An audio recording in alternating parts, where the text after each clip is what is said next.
Hello, everybody. This is GeorgeAnn Hughes, and this is The Bite Show. And we're really blessed to have with us Dr. Joseph P. Farrell. And this is part 2 of Babylon's Banksters. We left off the last time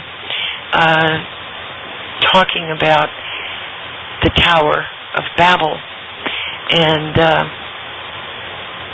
let's go into that just a little bit to recap, Joseph. Well, the Tower of Babel, I view as kind of a myth in the proper sense. In other words, there is a universal truth in it. And by saying I view it as a myth, I don't mean to say that I view it as something that didn't really happen. Yes. But I mean to give it a quality that applies to something universal within mankind, and that is this desire on the part of a few to use whatever means possible that they have to establish a hegemony over the rest of us. And in the way that I've been interpreting it, from the Giza Death Star destroyed on through cosmic war, and then on into Babylon's Banksters and the new book, which incidentally I should make an announcement tonight. Yes. The new book is at the publisher, not the one I'm working on now that I'm not talking about, but the one I finished about 2 months ago. That is at the publisher. It will be published by Farrell House, and the title of that book is called Genes, Giants, Monsters, and Men. Oh. Yeah. And I have to warn people ahead of time, particularly those of a religious bent. There's much in it that they probably are not going to like. But I covered certain things simply because I think that these issues need to be brought out into the open and exposed, and the apologetic problems dealt with appropriately, which brings us back to the Tower of Babel. Yes. Because if you read the story, my view or my interpretation of the story is that what you really have going on there is a struggle for power. There's not really a morality involved in the way that the story is recorded in the Bible. It's just that mankind, if he completes this project, whatever it represents, will be able to do whatsoever he imagines to do. Yes. And I view the tower as encompassing two things in order to establish this hegemony. And the first we've already talked about through many of the series, Cosmic War and previously in this Babylon's Bankster series. I view it in part as an attempt in ancient times to recover and restore the lost physics that had, and the technology that went with it, that had been there and present in that ancient, very high civilization that preceded the Mesopotamian civilizations. In other words, for want of a better word, Atlantis. Yes. But, I tend to avoid that term because it's very laden with associations and connotations and so on that I don't particularly want to employ. But basically, a pre-existing high civilization. But the other thing that I think is involved, as I've tried to outline in Babylon's Banksters, this physics has implications for financial policy, for economics. Yes. Because when you read Babylon's Banksters, what I'm trying to do is show people that the economic systems of the world and the physical systems of the world, the physics that are believed, that are taught, go hand in hand with each other. If you have one type of physics, you're going to have a certain type of economic and fiscal policy. If you have another type of physics, you're going to have a very different one. Yes. So I think that in that sense, the Tower of Babel represents an attempt to also impose or to compel a certain type of economic system. And again, the title of the book, Babylon's Banksters, kind of is a clue of where I think the basic tenets and outlines of modern monopoly banking began. So that's basically what, I hope I'm answering your question. Yes. I'm kind of going around Harvey's barn. I usually do. But that's kind of the way I view the tower. Well, that is, people say, well, they committed a sin. Well, they were never told not to build the tower to begin with. Yeah. So there is no sin involved. Yeah, well, that's the way I read it. There's no indignation, there's no divine wrath or anything, but really what's at stake here, if you read it without the pious lenses that people are taught to read that story with, in Sunday school and in the pulpit and by the churches and so on, if you free yourself from those perspectives, it's simply a political commentary. Yeah. For want of a better expression. Yes, it is. Well, let's pick up on part 2. Astrology. The Grand Cross. All these things, the Depression of 1870, creating something out of nothing. How did they use astrology to do this? Well, this is a very complicated question, and again, I'm going to have to go around Harvey's barn to answer. That's okay. Let's begin with what astrology really was and what claims were made for it back in ancient times. And of course, the roots of modern Western astrology go back, once again, to Babylon. There are a set of tablets, cuneiform tablets, literally thousands of them, that are called the Omen tablets. And they're nothing but tablets of astronomical observation, astrological prediction, and so on and so forth.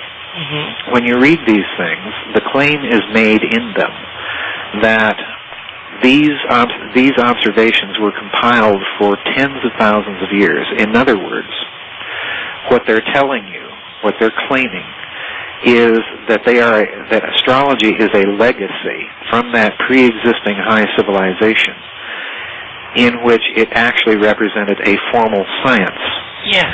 And what astrology then became was a very declined legacy from that. It falls into the cracks between science and superstition. The ancient practice of astrology was to cast a horoscope for a king, okay? Yes. Now, effectively, what this means is that astrology in ancient times was something very, very different than what we think of when we go through the grocery line supermarket checkout stand and we see all these little sun sign books in aisles, for sale. Yeah. Because what they were not concerned with was the individual. They were concerned with the king. In other words, with casting a mundane horoscope for a particular nation, for a particular group of people. Okay? Yes. Now, this is the key to the physics involved, in my opinion, because what this means is that there is a direct analog to modern physics. In quantum mechanics, for example, you cannot predict the behavior of an individual particle, okay? Yes. But you can predict a statistical behavior pattern of a bunch of particles, all right? Yes. So in other words, what ancient astrology did was it was not talking so much about an individual. It was talking about an aggregate influence of planetary geometries on an aggregate group of people. So in other words, this claim in the Omen tablets that it was based on observation, well, that's the very bedrock of science, empirical observation. So I think to bring it up to modern times and to begin to answer your question, the Great Depressions that this country has suffered in its 200-plus years history have always been accompanied at those times by an astrological formation called the Grand Cross, when certain planets are clustered at 90 degrees opposition from each other. So in other words, you'd have planetary positions at 90 degrees, at 180 degrees, at 270 degrees, and so on around the circle. And the Grand Cross formation has occurred at each of those points in this nation's history where there has been a Great Depression. Now, let's go a little bit further. We talked, I think, the last time about cycles and Edward Dewey's Foundation for the Study of Cycles. Yes. And his discovery that all economic activity, whatsoever it may be, in fact, all human social activity, in fact, all activity, period, was clustered around waveforms and cycles. And let's throw into the mix another little phenomenon. In the early 1950s, no less than the RCA Corporation hired one of its engineers to do a study of why shortwave radio propagation signals were variable over time. And of course, the usual explanation was sunspots. Well, this guy dug a little deeper, and I put these charts, as you know, in Babylon's Bankers. Yes. What he discovered was that radio signal strength, radio signal propagation varied over time, and it varied with the position of certain planets relative to each other, namely the large gas giants in the outer solar system. And he discovered when these planets were in exactly 90 degrees of opposition to each other. In other words, the planets were at 90 and 180 and 270 degrees. And you look at these charts that he drew for the RCA Corporation, and they look everything like astrological charts. So in other words, there is a physics to this that we're just beginning to rediscover. All right? Now, I think the short answer then to your question is that it is my opinion that certain very wealthy, very powerful families have known this for a long time. Now, they're not using this knowledge to create certain conditions, because in a certain sense, again, what we're dealing with are conditions that lead to statistical aggregates of behavior. Right? Yeah. So in other words, there is a certain overall inevitability to these cycles. It's part of the physics. In other words, we can no more stop it than we can stop the law of gravity. Yeah. Right? Yeah.